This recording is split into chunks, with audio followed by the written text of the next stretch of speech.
नमस्कार, स्वागत है बीटी न्यूज़ बिहार में। और मेरे साथ आज एक ऐसे शख्सियत बैठे हैं।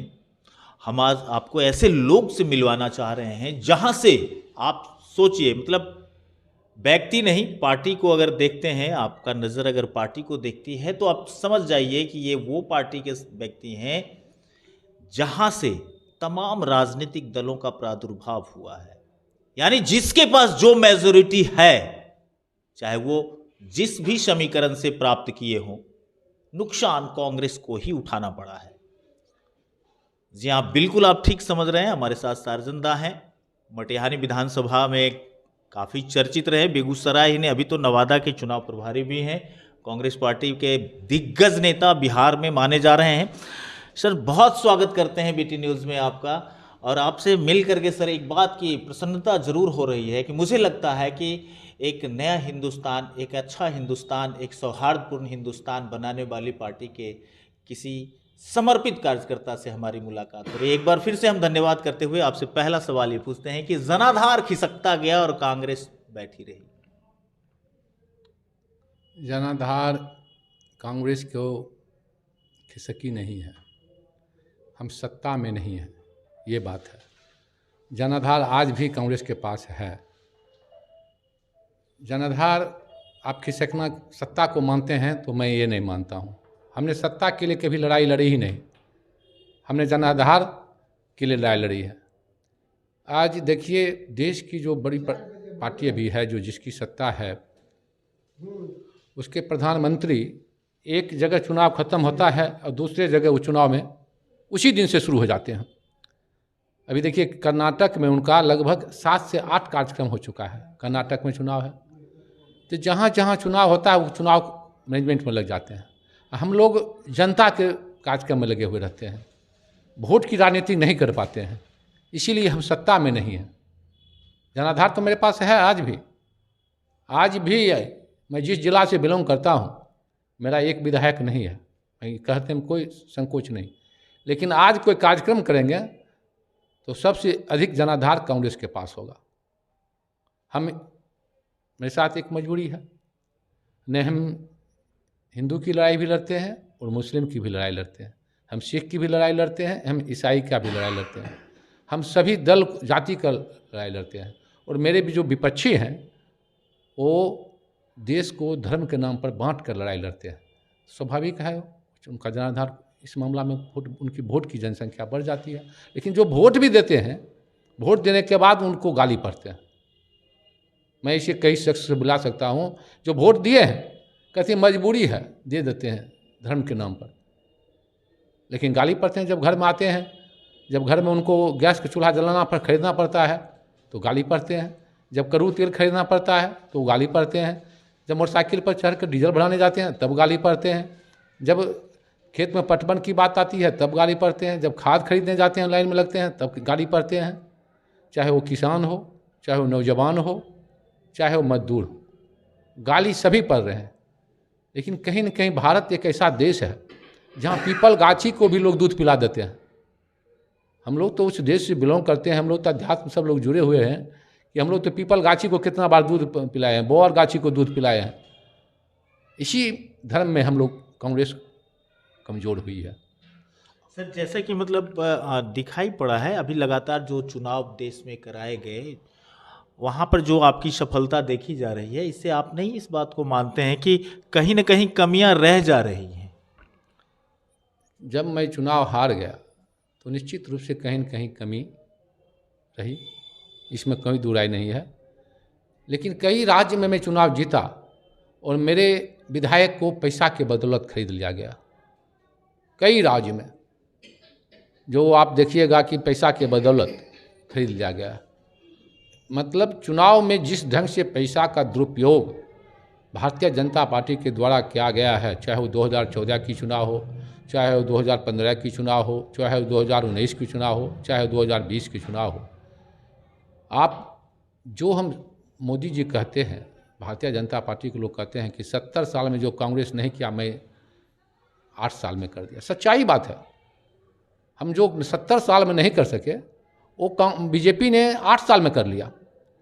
पूरे देश में प्रखंड स्तर पर उसने बीजेपी का कार्यालय खुलवा लिया, 2 नंबर को पैसा के 1 नंबर में कन्वर्ट करवा लिया।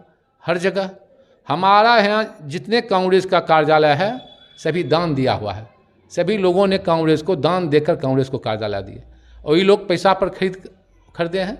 घोटाला हुआ है पैसा में, कई जगह FIR, बेगूसराय में FIR हुआ है, जो ज़मीन का कीमत कुछ है अनाप शनाप में खरीदा गया। और कार्यालय जो बना है 7 स्टार के बराबर दिल्ली में भारतीय जनता पार्टी का कार्यालय बना हुआ है। इतना बड़ा घोटाला देश में कभी हुआ ही नहीं। इसी में हम लोग पिछड़ गए। हम लोग झूठ बोलने में बहुत सक्षम नहीं हैं।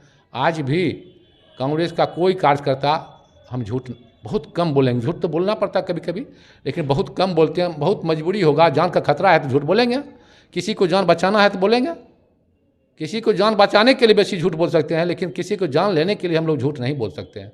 और इस देश का प्रधानमंत्री माइक से, मंच से झूठ बोलते हैं। कहीं जाते हैं कहते हैं बैकवर्ड का हम बेटा है, कहीं जाते हैं गुजरात तो कहते हैं फॉरवर्ड का, वहाँ फुटवर्ड का जनसंख्या बेसी है, फॉरवर्ड के बेटा बन जाते हैं। कांग्रेस का कोई लीडर का ऐसा नाम बताइए जिसने, जो हम धर्म के नाम पर, जाति के नाम पर कहते हो कि हम उसका बेटा है, हमको वोट दीजिए। यही सब हम में कमी है जिसके चलते हम पिछड़ गए।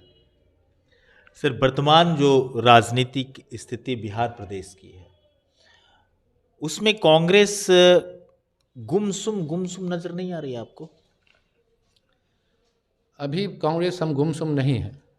अभी आप 3 महीना हमारे प्रदेश अध्यक्ष नया बने हैं, आपको मालूम होगा।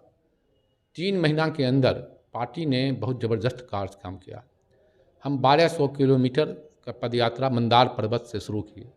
मंदार पर्वत में जो भीड़ हुई आप लोगों को जानकारी होगा, ऐतिहासिक भीड़, ऐतिहासिक। मंदार पर्वत पर मुझे विरोधी दल के एक लीडर वहीं मिला, कहा कि आप लोग कांग्रेसी को समझ में नहीं आता है, हम लोग भीड़ भाड़ इलाका में कोई कार्यक्रम करते हैं, आप मंदार पर्वत पर कार्यक्रम कैसे करने के लिए चले गए, कहाँ से लोग आएगा?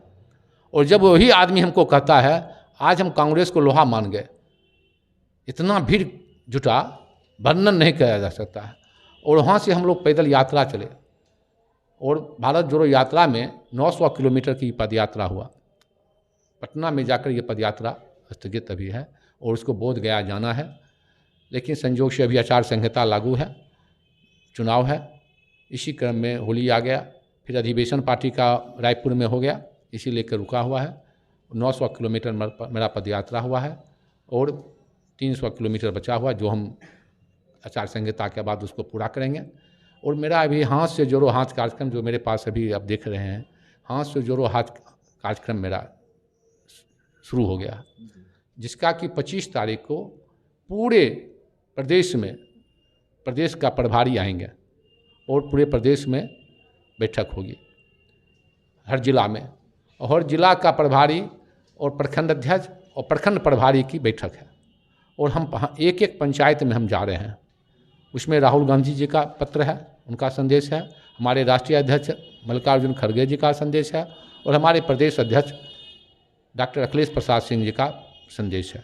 ये संदेश लेकर हम गांव-गांव जाएंगे, और गांव-गांव में सभी लोगों से हाथ जोड़ो कार्यक्रम के तहत मिलेंगे, और उनको बताएंगे कि 2014 से पहले हम गैस के सिलेंडर 400 रुपये, 430 रुपये में मिलता था, आज 1250 रुपया में मिल रहा है।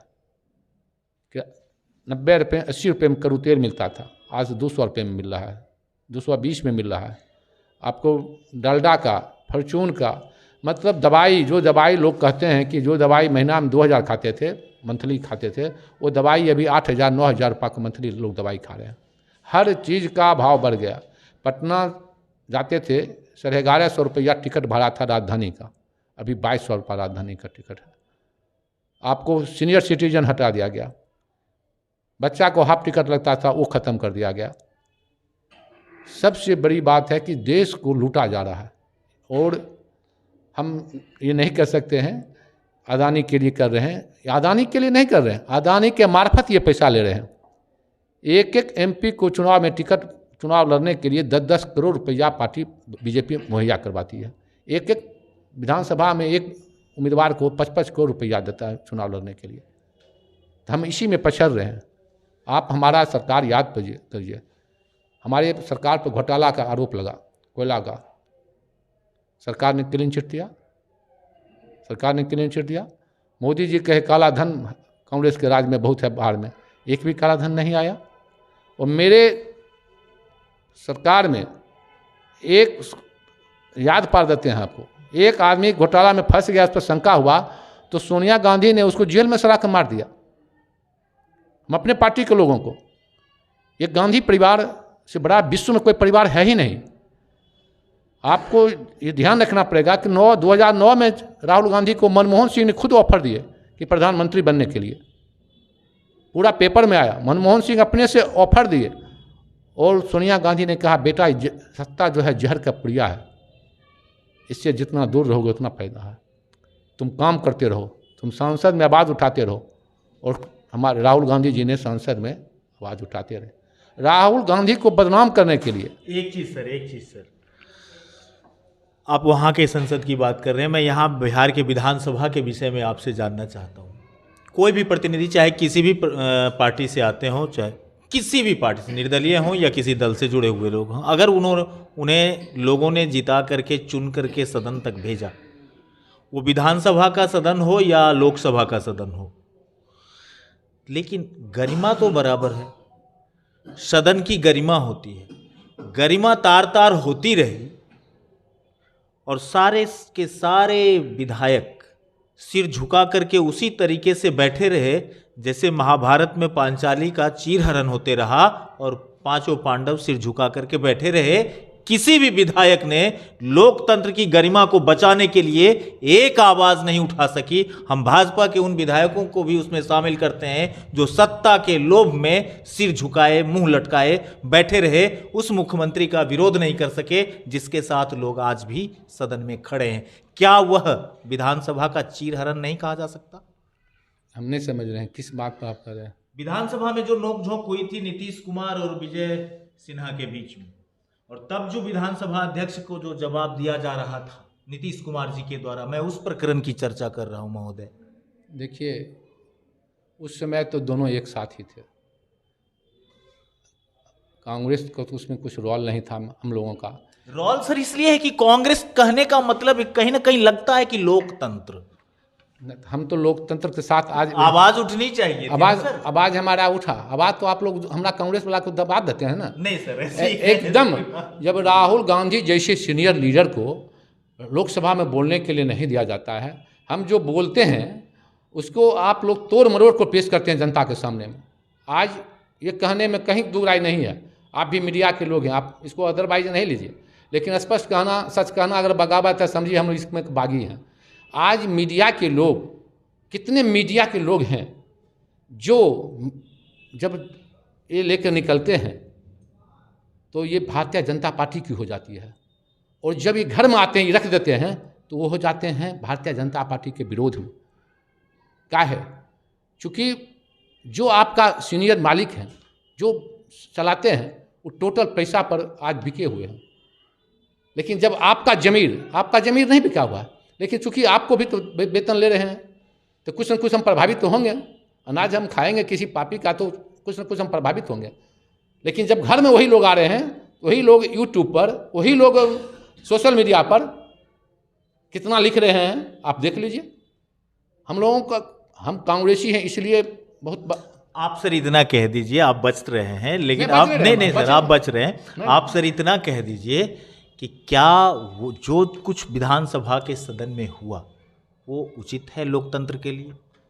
विधानसभा हो या लोकसभा हो, वहाँ गरिमा का पालन होना चाहिए 100%। इसमें कहाँ दूर है। अगर लोकसभा में कुर्सी चले, लोकसभा में माइक टूटे और लोकसभा में एक दूसरे पर गलत आरोप लगे तो हम जनता को में मैसेज क्या जाएगा? इसमें कहाँ दूर है। इसमें आप हमको कायम भागेंगे, जो उचित कहना है मैं कहीं जब कतराते हैं। लेकिन चूँकि अब इतना दिक्कत आ गया है, एक लड़का खड़े खड़े पेशाब कर रहा था, उसका बाबूजी गया कहने के लिए शिक्षक गए, उसका बाबूजी छप्पर पर से पेशाब कर रहे थे। जब देश की सबसे बड़ा लोकसभा और सत्ता पक्ष के लोग लोकसभा चलने नहीं दे रहे हैं, ये तो भारत के लिए इतना बड़ा शर्मनाक कुछ हो ही नहीं सकता है। तो वही विधानसभा सीखेगा, वही छोटा लीडर सीखेगा, वही हम गलत करेंगे मेरा बेटा सीखेगा, हम घर में गलत करके जाएंगे मेरा बेटा सीखेगा। नीतीश कुमार जी का अब सीखने की उम्र थोड़े, अब तो रिटायरमेंट की स्थिति में है। नीतीश कुमार जी की उम्र से हमको मतलब नहीं है। ज्ञान जो होता है लोग मरने तक ज्ञान सीखता है। ज्ञान एक ऐसा चीज़ है जो उम्र से कोई ताल्लुकात नहीं है। आपके साथ बैठेंगे तो आपसे भी ज्ञान सीखेंगे। हम मरने लगेंगे तो भी कोई बच्चा आएगा वो ऐसा बात बोलेगा जो ज्ञान का चीज़ होता है। हम लोग तो ज्ञान तो रोज़ चीज़ सीखते हैं। यही चीज़ है जो कि आपको अंतिम तक मिलते रहेगा। चूँकि सर आप मटिहानी से हैं तो एक बड़ी सनसनीखेज खबर अभी चल रही है, चारों तरफ हम देख पा रहे हैं कि पूर्व विधायक के द्वारा कहा जा रहा है कि हम बेगूसराय के सांसद को नहीं पहचानते, कौन है गिरिराज। देखिए, आप पहचानते हैं? हम तो सांसद को भी पहचानते हैं, हम विधायक को भी पहचानते हैं, हम दोनों को पहचानते हैं और दोनों को बारे में जानते हैं अच्छी तरह से। ऐसा हम नहीं कह सकते हैं कि हम दोनों को नहीं पहचानते हैं, दोनों को हर चीज़ से जानते हैं। अब वो कैसे नहीं पहचानते हैं वो जाने। ये नहीं समझ पा रहा हूँ कि ये बेगूसराय के लोग नहीं समझ पा रहे हैं कि आखिर नहीं पहचानने से क्या संबंध है। अब तो ये उन्हीं से न पूछिएगा आप कैसे नहीं पहचानते हैं। जब सत्ता में थे तो पहचान रहे थे, दोनों साथे जब थे तब पहचान रहे थे। अभी अब नहीं पहचानते हैं तो क्या उनकी मंशा है से पता नहीं। सर, जातिगत जनगणना को लेकर के कांग्रेस का स्टैंड जो भी सामने दिखा तो उसमें कहीं ना कहीं लाचारी, मजबूरी नहीं दिखाई पड़ रही है क्या? गठबंधन की राजनीति पूरे देश में चल रही है। कुछ चीज़ ऐसा होता है जो हम लोग नहीं चाहकर भी करना पड़ता है, परिस्थिति बना देती है इसे। तो आज पूरे देश में चल रही है महागठबंधन की, जिसका आप चर्चा किए, और हम लोग जवाब भी कहते हैं, कांग्रेसी लोग आप जवाब भी नहीं देते हैं। सच्चाई बात है। हमको 70 सीट मिला, वही सीट हमको मिला जो सीट पर महागठबंधन कभी जीत नहीं सकता था, नहीं जीत सकता। मेरे सपोर्टर पार्टी, हमारे लोग नहीं जवाब दे सके। आज बेगूसराय के 3 सीट के हारने से बिहार में महागठबंधन की सरकार नहीं बनी। ये बात आप पहले जान लीजिए। आपको मैं बता भी देता हूँ जोड़ कर भी। 110 सीट हमारे पास था और 3 सीट होता तो 113 सीट पुर जाता। 5 ओबीसी टूट कर आया 4, तो 5 मान लीजिए 13 5 18 हो जाता। और एक नरेंद्र बाबू का लड़का कह रहा था कि हमारा राजद में जन्म ही हुआ 19। एक आदमी और निर्दलीय था, सो बेचैन था आने के लिए, बहुजन समाज पार्टी था 20। और मांझी जी का मुकेश सहनी दोनों आने के लिए तैयार थे। जैसा कि तो सरकार तो कांग्रेस को महागठबंधन को बीच में बना हुआ था, लेकिन एक गलती के चलते हम कांग्रेस के लोग महागठबंधन के साथी को इज्जत करते हैं, उनकी आदर करते हैं। सर, मुख्यमंत्री तो वो बनते, मुख्यमंत्री तो मैं नहीं बनता, मुख्यमंत्री तो उनको बनना था। उन्होंने अपने पैर में कुल्हाड़ी मारा, मैंने कुल्हाड़ी कांग्रेस पर नहीं मारा। कांग्रेस तो उनको समर्थन करके हम जिता दिए, जो दिए हम उसको स्वीकार कर लिए। आपका फर्ज भी होता है। सर, एक चीज कांग्रेस के विषय में लोग कहते हैं कि कांग्रेस सबकी जननी है। जितनी भी पार्टियां हैं कहीं न कहीं से डायरेक्ट वे में या इनडायरेक्ट वे में वहीं से दौर चला और पार्टियां बनती गईं और लोगों के अंदर जो भावनाएं थी वो अलग अलग तरीके से व्यक्त होते रहे। लेकिन सर, जो बिहार में हम देख पा रहे हैं कि कांग्रेस पार्टी के कार्यकर्ता निश्चित तौर पर अपने कार्यकर्ताओं के सम्मान या मान सम्मान या अपनी बात आम जन तक पहुंचाने में विफल नजर आते हैं। बिल्कुल इस बात को कहने में कोई दो राय नहीं है। उदाहरण के तौर पर गरीबदास जी को जो पद मिला प्रदेश स्तर का, आपने उसको भी जनता तक परोसने का काम नहीं किया। देखिए, हम जनता, गरीबदास जी हो चाहे अखिलेश बाबू हैं, आप 2 हमारे प्रदेश अध्यक्ष हैं, आपने कहा कि जनता तक नहीं पहुंचा पाए। जब से अखिलेश बाबू का पदयात्रा चल रहा है, गरीबदास युवा कांग्रेस के अध्यक्ष के होने के नाते कंटिन्यू उनके साथ चल रहे हैं। एक दिन भी मैं कल उन्हीं के कार्यक्रम से आ रहा हूँ, गरीबदास का कार्यक्रम। कल पूरे बिहार का 2 दिन का प्रशिक्षण शिविर लगा हुआ है प्रदेश में, और गरीबदास जी उसका अध्यक्ष हैं। हम लोग भी पाठशाला में गए थे, कल अध्यक्ष जी उद्घाटन किए, राज्यसभा खुला हुआ था, चले गए प्रदेश अध्यक्ष, हम लोग भी वहाँ रहे, हम लोगों का वहाँ सम्मान भी किया गया, हम लोगों सभी लोग अपना अपना वक्तव्य भी दिए, सजेशन भी दिए। प्रदेश अध्यक्ष बन जाने के बाद बहुत बड़ी जवाबदेही हो जाती है। गरीबदास को 4 बार राष्ट्रीय यूनिट में प्रदेश अध्यक्ष बनने के बाद बुलाया गया। अभी उसको कर्नाटक का गरीबदास को बना दिया गया है। पूरे देश में युवा कांग्रेस के जितने प्रदेश अध्यक्ष हैं सबको कर्नाटक विधानसभा, एक विधानसभा का प्रभारी बना दिया गया है। और गरीबदास ने बिहार में कीर्तिमान किया कि 16,000 वोट से वो अकेला ऐसा आदमी है कि 16,000 वोट से पूरे बिहार में चुनाव जीता है। वो मामूली बात नहीं है। और गरीबदास के साथ युवाओं की फौज है। आपको ये दिखने लगेगा गरीबदास का कार्यक्रम 15 दिन के बाद पूरा सिस्टम तैयार हो रहा है। एक सर बहुत दुखद सवाल है जो निश्चित तौर पर मीडिया के सभी साथियों को इस सवाल को खड़ा करना चाहिए और तमाम लोगों से ये सवाल पूछना चाहिए जो लोग समाज के नेतृत्वकर्ता के रूप में देखे जा रहे हैं। सर, बैंती और बलान अंतिम दिन गिन रहे हैं। चंद्रभागा नदी सूख गई, नोन नदी समाप्त हो गया, सरस्वती नदी भी देश स्तर पर, अगर राष्ट्रीय स्तर पर बात करें तो वो भी विलुप्त होने की स्थिति में। बेगूसराय में बलान और बैंती अंतिम दिन गिन रहा है। इस पर सांसद का ध्यान क्यों नहीं जाता, जबकि भाजपा के सांसद हैं, भाजपा की सरकार है और सरकार नदी को जोड़ने में भी इच्छा जागृत किया है। उसके बावजूद भी अगर इन दोनों नदियों का जीर्णोद्धार नहीं हो सकेगा, क्या लगता है कि वो विधायक या मुखिया कर पाएगा उसको? देखिए, जो चीज़ पूछना चाहिए भारतीय जनता पार्टी के सांसद से, भारतीय जनता पार्टी के एमएलए से, वो क्वेश्चन आपसे हमसे पूछ रहे हैं। हम सर आपसे इसलिए पूछ रहे हैं क्योंकि पूरी जवाबदेही के साथ देश को खड़ा करने की बागडोर और देश को खड़ा करने की ताकत, कुव्वत सब कांग्रेस में दिखाई दिया। और आज ये विरासत, आज ये प्राकृतिक चीज समाप्त होगा तो सवाल तो खड़े होंगे सर।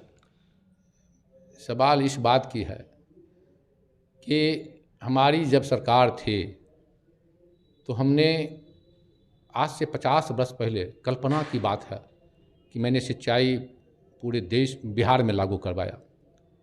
सिंचाई नहर योजना, सरकार नलकूप का व्यवस्था, ऑपरेटर, आज वो सब बंद होने का चला गया।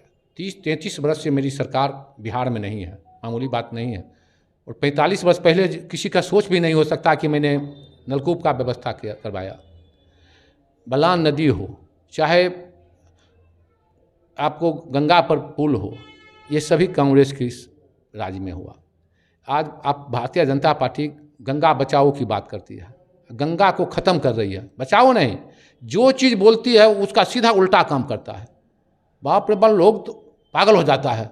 इस देश में कितना दुर्भाग्य है कि कोरोना भगाने के लिए थाली बजवा दिए प्रधानमंत्री ने, कोरोना भगाने के लिए मोमबत्ती जलवा दिए प्रधानमंत्री जी ने। तो बेकारी में बेड बन रहा है, तो मोमबत्ती जला जला के हम कोरोना को भगा देते। आप एक बात सोचिए, छोटा सा बात है, गंगा का बात क्या कहते हैं, गंगा तो बहुत बड़ा बात है, गंगा को साफ करने का, बलान नदी तो बहुत बड़ा बात कहते हैं। भारतीय जनता पार्टी के पास काम करने का कोई विजन ही नहीं है। एक चीज़ है, अगर आज हम भी ऊपर चले जाएं तो मैं आज आपको कहने दावे के साथ कर सकता हूं कि मैं सत्ता में आ जाऊंगा। अगर हम झूठ बोलने का हमको भी आ जाए, पूरा हम झूठ बोलने लगे तो सत्ता में हम तुरंत आ जाएंगे। सर, आपकी पार्टी ने तो साफ कहा कि राम के अस्तित्व पर सवाल खड़े किए, ये झूठ नहीं है क्या? राम को तो बदनाम कर दिए, पार्टी बदनाम कर रहा है, भारतीय जनता पार्टी राम को तो बदनाम कर रहा है। राम को तो उसने गाली पढ़ता है, राम का तो एक गुण भी नहीं है। राम का गुण कहाँ है? आपको मालूम होगा, एक एक सांसद को एक पंचायत गोद लेने के लिए कहा गया था, जिस समय बना था। बाप रे, लोग लहर था, बाप रे, पंचायत के ऊपर भिड़ गया मोदी। स्टार कौन कौन सिटी बनाना है, कौन सिटी बनाने का कहा था, स्मार्ट सिटी। आप सिमरिया गांव, जहां की रामधारी सिंह राष्ट्रकवि दिनकर का जन्म हुआ, जिनके लिए देश में अलग से कानून बन गया, उतना वो डीडी नहीं था और उनको प्रोफेसर बना दिया गया, इतना उनके पास नॉलेज था। उस गांव को गोद लिया गया पहला बार। आज तक उस गांव को जाकर दशा देखिए, सिमरिया गांव की दशा देखिए। आज भारतीय जनता पार्टी के लोग सांसद पीट रहे हैं कि 4 लेन हम बनाए हैं। कांग्रेस के राज में इसका टेंडर हुआ, 4 बार टेंडर हुआ, क्वालिफाई नहीं किया ठेकेदार, उसके बाद सरकार 14 में गिर गई, हम हार गए। जो आदमी टेंडर लिया वो भी क्वालिफाई नहीं था, उसी आदमी को टेंडर दिया गया। हम तो उसके काम पर भी गुणवत्ता की आवाज़ उठाते हैं। और आज हम देखे हैं कि बाहर से अखबार में आया है, सुनते हैं कि आपको यहाँ बिहट में पुल एलिवेटेड के लिए फलना चिल्लान करवा दीजिए। देख लीजिए, मेरा चिट्ठी मेरे मोबाइल में भी है, हम चिट्ठी लेकर आए हैं पटना से। हमारे प्रदेश अध्यक्ष डॉक्टर अखिलेश बाबू ने 23 दिसंबर को ही चिट्ठी गडकरी जी को लिखे थे। उसके बाद गडकरी जी से मिले, गडकरी जी को मिलकर उन्होंने कहा कि जन समस्या से जुड़ी हुई बात है, इसको आप कर दीजिए, नहीं तो हमारा कांग्रेस का लोग आपका आंदोलन करेगा, आपके यहाँ आकर धरना पर बैठेगा। और इसको हम लोग मार्केटिंग नहीं कर सकते, हमारा मार्केटिंग बहुत करने का कमज़ोर है, हम मार्केटिंग में कमज़ोर पड़ रहे हैं, इसीलिए मैं चुनाव कांग्रेस पार्टी सब जगह कमज़ोर पड़ रही है। चलते चलते सर आपसे बस एक बात कि कांग्रेस पार्टी के एक समर्पित कार्यकर्ता होने के नाते लगातार चुनाव लड़ते रहे हैं, बेगूसराय जिले वासियों को 2024 के लिए क्या संदेश दे पाएंगे अभी? देखिए, हम चुनाव लड़े, चुनाव हार गए, लेकिन हम चुनाव हारे नहीं। हम चुनाव, आप पता के लीजिए, जो एमएलए 3 बार रहा है, हार गया एक बार, घर में बैठ गया। और हमें कभी जीता नहीं, लेकिन मैं चुनाव कभी हारा नहीं, मैं घर पर बैठा नहीं। हम हमेशा क्षेत्र में घूमते रहते हैं, हमेशा घूमते रहते हैं, हम कभी हारे नहीं हैं चुनाव। जो घर में बैठ जाएगा वो समझिए चुनाव हार गया। और मैं चुनाव समीकरण से हारते रहा, हम अकेले लड़े, मेरा जो जिससे हम हारे उसको 2 दल समर्थन रहता था, बीजेपी और जदयू से समर्थन से लड़ा, निर्दलीय भी लड़ा तो उसको समर्थन मिलते रहा। 2024 आज आपको मैं लिख कर देकर जाता हूँ, हम अध्यात्म से भी जुड़े हुए हैं, आप लिख लीजिएगा और तब हमको कहिएगा कि आपका बात सही निकला। हो सकता है बहुत लोग हाथों दिखाने के लिए तब चला आवेगा। 24 में सरकार बनेगी कांग्रेस की और हमारा प्रधानमंत्री राहुल गांधी जी बनेंगे, इसको कोई रोक नहीं सकता है। कितनों झूठ फरेब आप फैला लीजिएगा, लेकिन इस 24 का प्रधानमंत्री राहुल गांधी बनेंगे।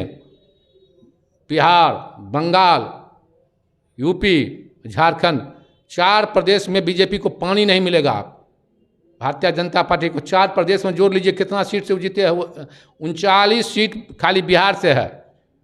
और बिहार में कितनों जातिवाद फैला ले, हर जाति को तोड़ रहा है, लेकिन 3 सीट से बेसी नहीं आएगा। 2 सीट 3 सीट पर जाते जाते ये हाथ छाप है ना, ये हाथ छाप को नसीब नहीं देखेगा भारतीय जनता पार्टी।